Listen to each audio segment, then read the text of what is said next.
Bagong lahat mga kaibigan, may nag-request sa atin.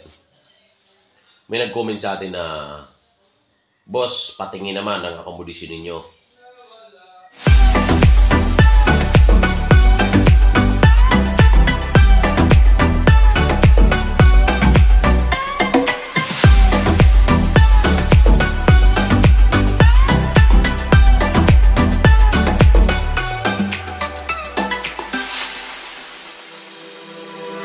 Good afternoon mga kaibigan. So, dito na naman tayo. Prepare, no? Prepare kasi pupunta kami ng Norfa para bumili sa aming budget sa pagkain sa isang linggo para mayroon kaming pagkain, no? So, magkano lang ba yung binabudget namin sa isang linggo mga kaibigan? Alam nyo mga kaibigan, dito sa bansang Lithuania, halos every week, kaya nga sinabanggit ko sa inyo dati mga kaibigan, ang 100 euro kung hindi ka masyadong magastos sa pagkain. Tipid na mga kaibigan, no? Halos isipin mo sa isang linggo mo, makaka-budget ka sa pagkain lang ng malaki na yung 20 euro.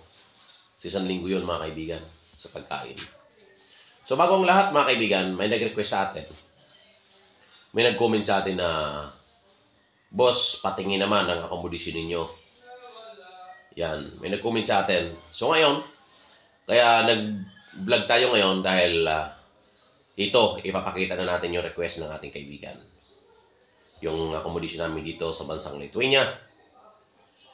At bagong lahat mga kaibigan, don't forget to subscribe sa ating YouTube channel, Kuya Rich Vlogs, and don't forget to like and share para marami mga kababayan natin ang ma-inspire at makapanood sa ating mga video, sa ating mga vlog dito sa bansang Lithuania. At magkaroon din sila ng mga ideas kapag sila ay pumunta dito sa bansang Lithuania mula sa Pilipinas. So ngayon mga kaibigan, ipapakita natin ang ating accommodation dahil sa request ng ating kababayan. Let's proceed po tayo, no? Ipapakita natin kay mga kaibigan. So, umpisa natin sa labas, mga kaibigan. Ipapakita ko sa inyo. Lalabas muna tayo mga kaibigan para ipakita natin yung request ng ating kaibigan. Itutur natin kayo sa aming accommodation dito sa bansang Lithuania. Ayan. Yung labas ng aming accommodation, mga kaibigan. Ayan, yan yung labas ng aming accommodation. Ngayon, puro apartment yan. Halos almost hotel yan, mga kaibigan.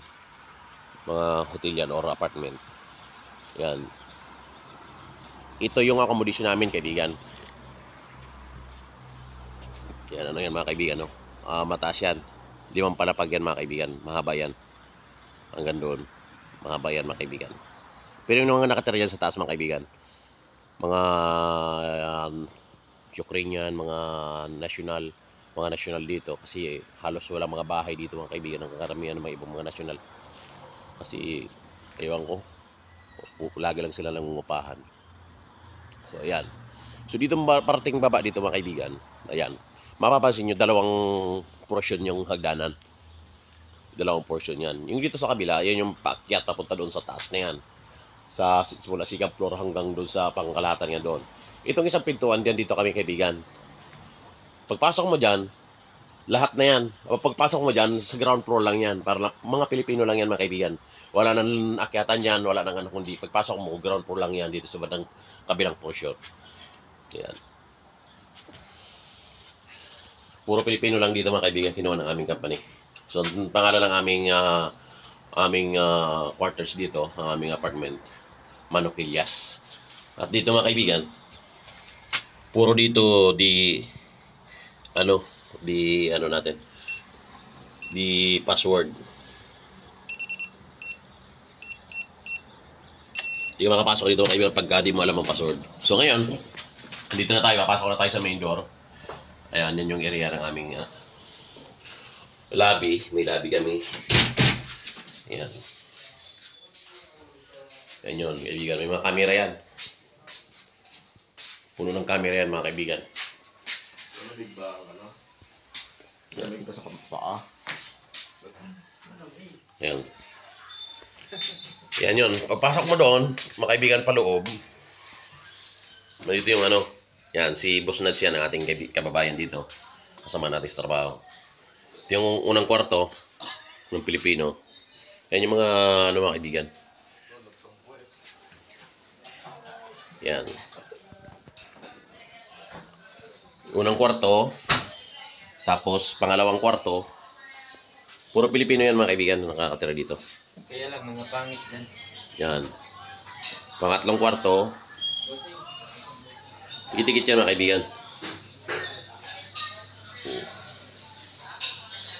Pangapat na kwarto. Yung nakahigay. Tapos, ito mga kaibigan, ang aming lutuan. Dito mga kaibigan, ang lutuan na to, para nila sa amin mga common na ito mga kaibigan sa mga Pilipino. Kumbaga, pangkalahatan ko dito na lutuan. Sa mga Pilipino. Mga Pilipino lang dito mga kaibigan kasi ang gumagamit ang luto na to. Ito pa yung isa kwarto mga kaibigan. Yung mga CR yan mga kaibigan, yung mga kwarto dito. So ito naman. Yung mga kabayan natin mga Pilipino. Nagluluto. Yan. Ay dalawa kaming ref.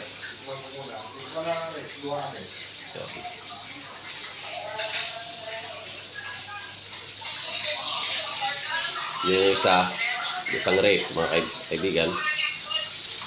Tapos punta tayo dun sa isang portion. Balik tayo. Ito yung papunta doon sa isang block sa mga kwarto. May kasing kami dito kaibigan. Provide ng company namin yan. Yung kukunin mo na rin sa alamin damit mo, kukunin mo, ililipat mo sa dryer, matutuyo na. Kasi yung damit dito mga kaibigan, hindi basta-basta tutuyo kasi malamig. Yan, puro Pilipino nakatira dito mga kaibigan. Ito yung isang kwarto. Yan.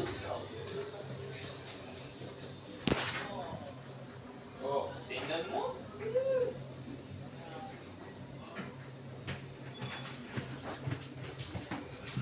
Yan. Oscar! Ito yun mga kaibigan. CR, liguan. Straight mga gwapo.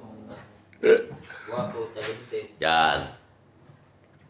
Ito yung mga CR namin dito. May sampayan. Kaya ito yung kwarto namin mga kaibigan.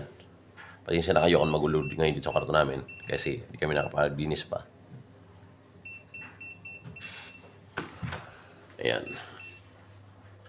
Yan yung kwarto namin mga kaibigan. Medyo magulo pa eh. Mayroon kami microwave sa loob. Mayroon kaming heater sa loob, rice cooker. Yan, may TV kami mga kaibigan. Ito yung ano namin, kwarto namin. Mayroon kaming kailang makalat kasi di pinakatip yung mga damit namin kasi dinaban. Yan. Tapos sa mga pintuan yan, mga bawatan yan, may mga portahan, bintana yan mga kaibigan. Ayun sa labas. Tingnan nyo sa labas. May mga sakyan yan. Gubat nga sa taso. So ngayon, ito po ang aming accommodation dito sa Bansang Lithuania mga kaibigan. Hotel po ito mga kaibigan. Dati. Kinuha lang ng aming company. Itong block na to. Lupahan. So yan si mga tambayan natin dito, mga kasama natin. So yan. Yan yan kaibigan ang request ninyo mga kaibigan. Oh, Pascual. Shout out sa ating YouTube channel. Watch out! Alis sila mga kaibigan, pupunta sila sa mall. Dito gagala. So ganito kami accommodation mga kaibigan. Medyo okay naman kasi maluwag. Tsaka puro kami mga Pilipino lang dito. Ito yung palabas na kami mga kaibigan. Ayan. So, yun nga mga kaibigan, sana na pakita ko sa inyo or napakita ko sa iyo kaibigan ang request mo sa regarding po sa amin accommodation. Yun nga, alis na kami, pupunta kami ng Norpa. Yan. Nakita nyo na po ang loob mga kaibigan. Kaya okay naman siya, malinis at saka maluwag. Tapos parking area ito mga kaibigan. Yan.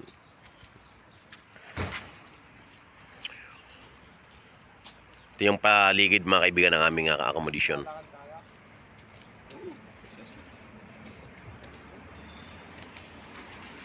Labas.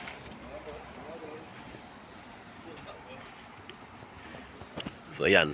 Tapos saang Iki kaibigan, ang market dito halos walking distance lang sa amin. Ayan, lapit lang. Ayan o, yung Iki na yan. Papamilihan yan. Gusto mo bilhin ng pagkain mo lang. Ayan o, saka yan yung accommodation namin o. Dawig pala sa legs. Kung pwede naman kayo mamili dyan kaibigan dyan sa Iki, kaya lang hindi siya masyadong kompleto talaga na pero hindi ka na dyan, marami ka na mamibili dyan, hindi lang kasi kompleto gaano. May mga minsan na uubusan kasi ng bigas, may bigas din sila, ang bigas kasi nila dito mga kaibigan, mga nakabalot-balot, ang mga bigas nila dito nakabalot-balot mga kaibigan.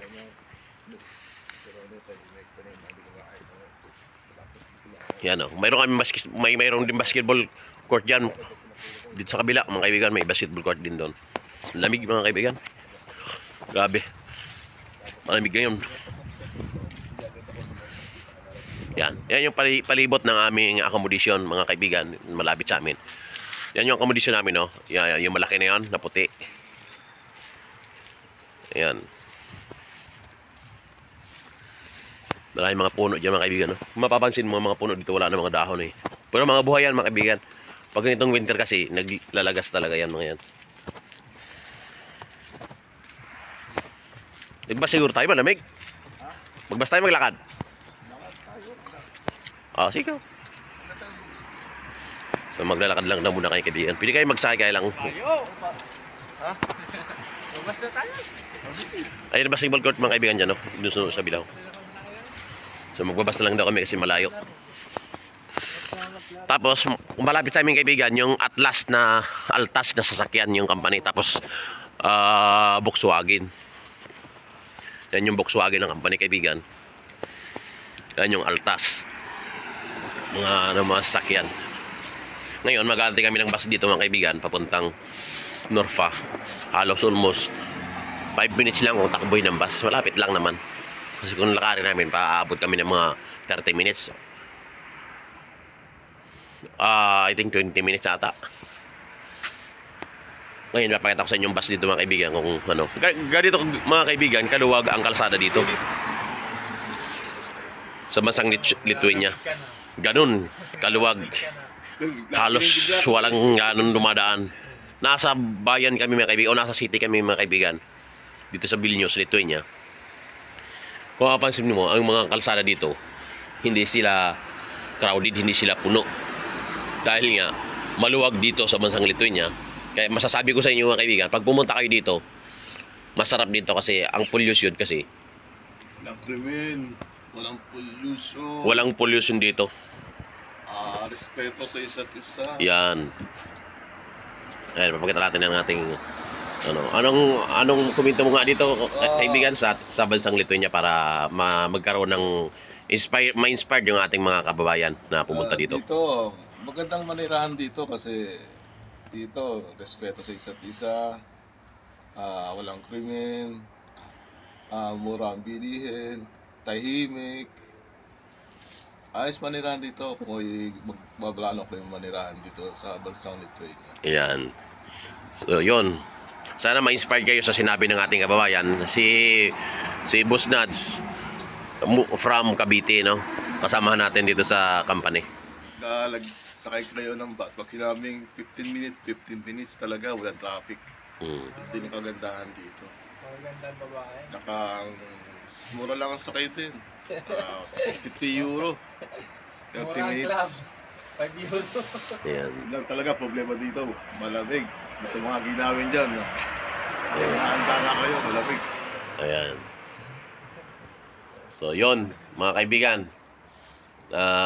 dito, sinabi ng ating kababayan, ng ating kaibigan na maganda dito. Kung yun nga, kung ginawin daw kayo, dapat natin talaga mag-prepare ng jacket, winter jacket para ano tayo sa hindi tayo masyadong malamigan. So yun mga kaibigan, na subaybayan ninyo ang sana ma-inspired kayo sa sinabi ng ating kaibigan. At yun nga, sinabi ko na safe at maganda dito sa bansang Lithuania. Proven and tested na po namin yan kasi nandito po kami, no? So ngayon, pero itatopic po natin yan sa susunod nating vlog kung safe ba dito magtrabaho sa bansang Lithuania. Abangan nyo po yan mga kaibigan. Itatopic natin yan. Abangan nyo po yan. Don't forget to subscribe and i-click nyo rin mga kaibigan ang bell all para updated kayo sa ating mga update dito sa bansang Lithuania. So sana mga kaibigan ay suportahan ninyo ang ating bahay dito sa YT. Antayin natin yung bus mga kaibigan. Yung sinasakyan namin para makita ninyo mga kaibigan papunta dun sa market. Makita ninyo ang bus. Ang bus dito mga kaibigan naka-trolley. May trolley sa taas. Yung ano siya. Ayan, antayin natin na pagkalalabas na yun dyan. Kasi yung wire na yan sa taas mga kaibigan, no?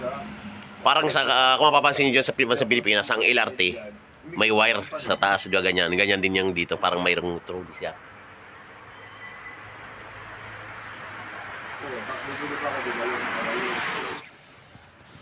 So, nawa kaibigan ay napakita ko sa iyo ng maayos at medyo magalaw ang video natin kasi cellphone lang ang ginagamit natin. Ngayon, nakita mo yung accommodation namin at ang area namin dito sa Vilnius. Tapos paligid ng aming bahay, inupahan. Ayun ang kaibigan ng bus mga kaibigan, no? Namin sinasakyan dito. Yan. Tambay trolley sa taas mga kaibigan, no? Kala mo train dyan sa Pilipinas. Pero electric control dyan mga kaibigan. Yan. Sakay na kayo mga kaibigan.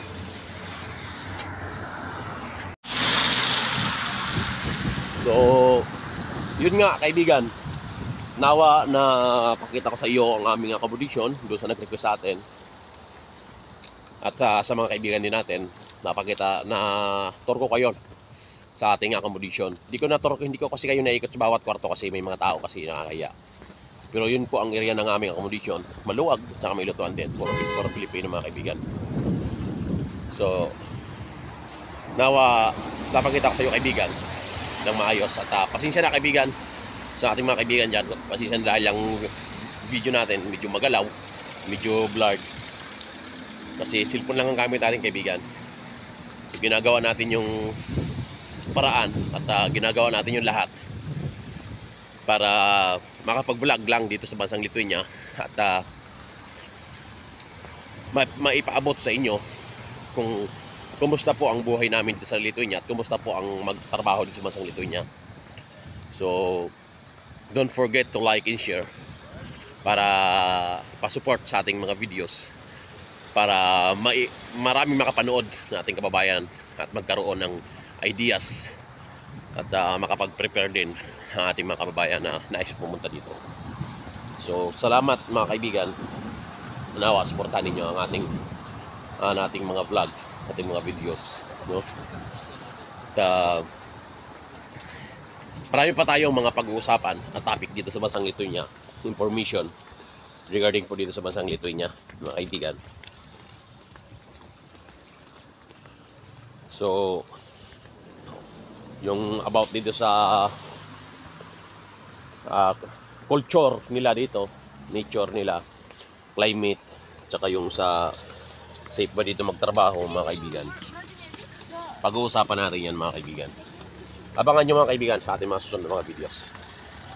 Marami pa tayong pag-uusapan. So yun lang mga kaibigan. Salamat at ingatan kayo lagi ng Panginoon. And God bless us all mga kaibigan. Bye bye mga kaibigan.